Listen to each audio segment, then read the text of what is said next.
Hi everyone, this is Alan Franz from ImPPres, and what I want to do today is show you how I make a PowerPoint template using the ImPPres add-in software. That's typically used with the ImPPres add-in. These PowerPoint templates also work just fine, with PowerPoint with or without ImPPres, so it doesn't really matter. But to be used with ImPPres, you really need to have it created through the ImPPres add-in software. So what I'm going to do is actually, it's always a good idea to include header and footer, regardless if you're actually going to include them in your presentation. So I'm just adding the header and the footer as artifacts to the slide.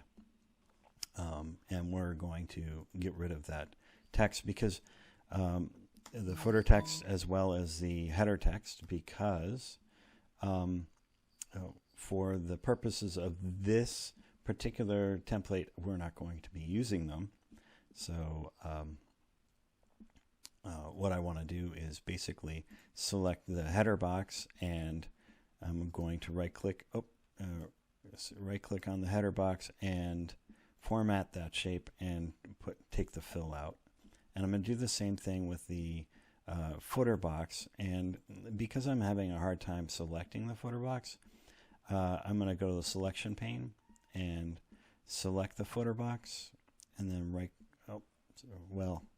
select the footer box here, right click on it here. Well, it's not letting me do that, is it? It is just being a stinker. All right. Usually in that case, what I want to do is right click on the line, right click, and then format the shape and no fill. Okay. And then what we're going to do is we're going to shrink these texts down. I'll tell you first, basically what I want to do is I want to make it so it looks like a piece of film, and each slide the film will move up to the next image. So that's what we're going to do for this. So to do that, what we're going to do is add a rectangle, and I'm going to add a rectangle with rounded corners. However, the rounded corners are a little bit too round, so what I'm going to do is right click and edit the points and move those points over a little bit so the corners aren't quite so round. So there, and we'll do that there, and the last one. There's probably a faster way to do this, and then we're going to change this to a light gray and move it to the back. So right click and bring to or send to back. That way it's behind our text. And then we are going to click off screen here and change the fill to black. Actually, the film is probably more like this color, but what we're going to do, movie film is like that, but what we're going to do is use black, and then we're going to insert these other shapes again, the same thing, the rounded rectangle, or the rectangle with rounded corners. All right, and we're going to make sure that's white. I'm going to zoom in on that a little bit, make sure that this is the right size.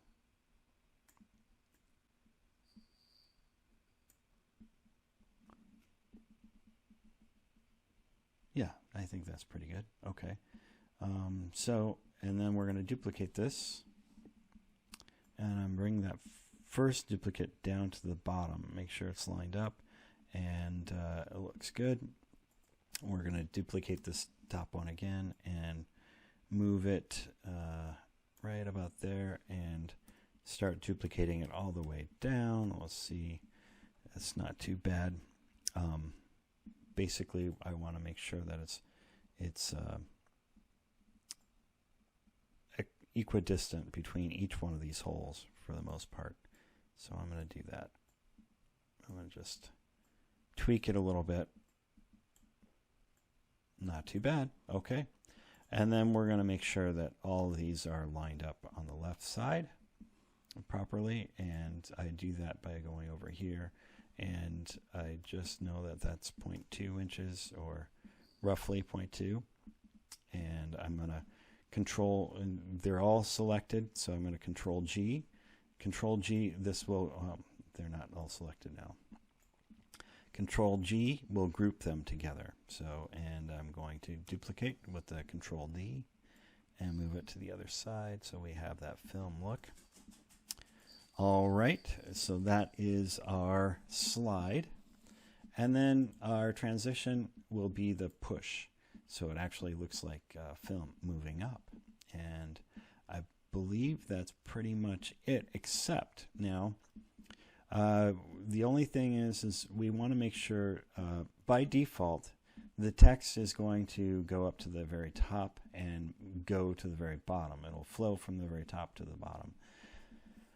That's why we left the header and the footer, because we don't want the text to bypass this black area on the top or the bottom. So if I go and select the header box here, and I'm going to make sure that it shrinks up there, and the title as well. The title is probably not as needed as the other, but I'm going to make sure that's all shrunk up, and then the footer box. And we will make sure that that's good like that. So that way the text does not flow above the white area or below the white area. All right, so we're ready to save our template. Oh, except I see that it's I'm a little bit picky when it comes to this, but I can see that box is not centered. So what I'm going to do is change that. Oh, I'm going to hit cancel here and move that box over a little bit so it's more centered. So that rounded rectangle, I want to make sure that it's good and centered. That looks good to me. All right, and we'll save it.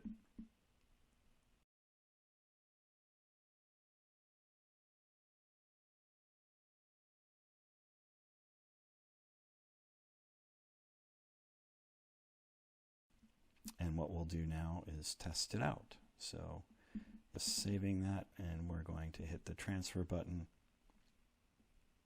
to test it out. And I'm going to open this document up that I usually test with.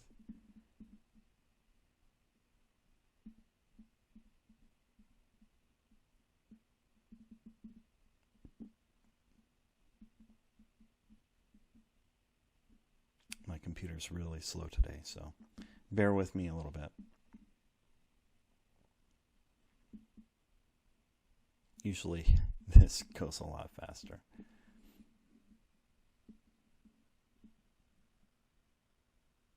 All right, and there is our slideshow, so our presentation, and this is what it looks like. So that's exactly how it should look.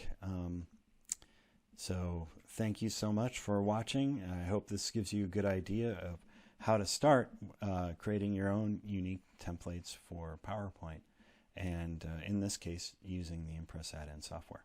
Thanks.